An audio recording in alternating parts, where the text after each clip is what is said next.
housing the human, you have a series of projects that are starting to provoke and push at the boundaries of questions that are going to concern all of us.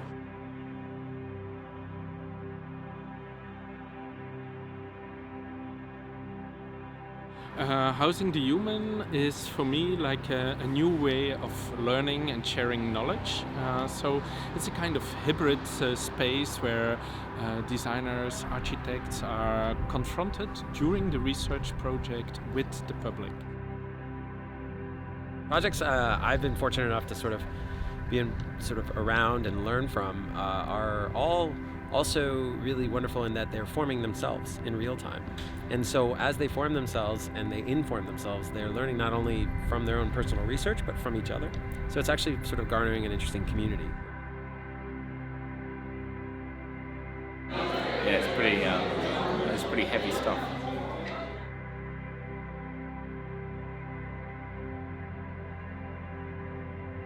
They're exploring topics which are fundamentally urgent. And I say that not in a sense of they are exploring things that are trendy necessarily, but urgency in the context of this project is somehow related to how are we going to coexist in the future. I'm in the future right now. So are you. Every second that passes. When does the future start? When does it end? We need to make it so that it's easy for people to understand the content and realize how it affects them personally. The title of my project is Regarding the Pain of Spot Mini, and Spot Mini is a robot that is to be developed to coexist with human beings, and my project is looking at the data that's used to teach robots what an interior space is. And so the question is, how do you teach a robot what a chair is? Sort of objects that are really obvious to a human being. How do you relay that information to an entity that doesn't know that yet?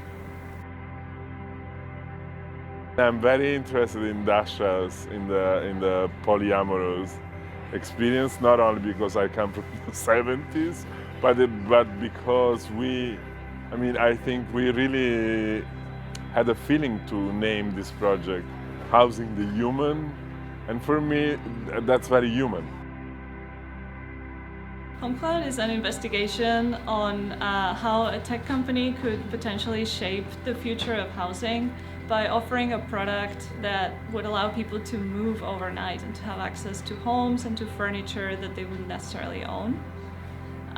It's also an attempt to visualize all those the problems that would arise from living in such a world in which this company has taken control and ownership of the way we live. So essentially, our interactions with technology carry the responsibility of shaping how the tech companies are going to make their products in the future.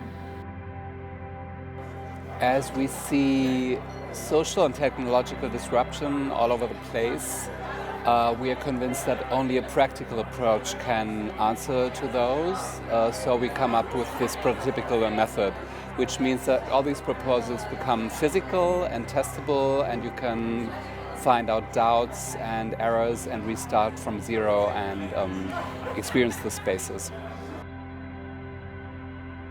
I mean, it feels like there's loads of amazing ideas that have come out of this, and lots of them I think are very critical and have got a lot of momentum, and I think they can go somewhere.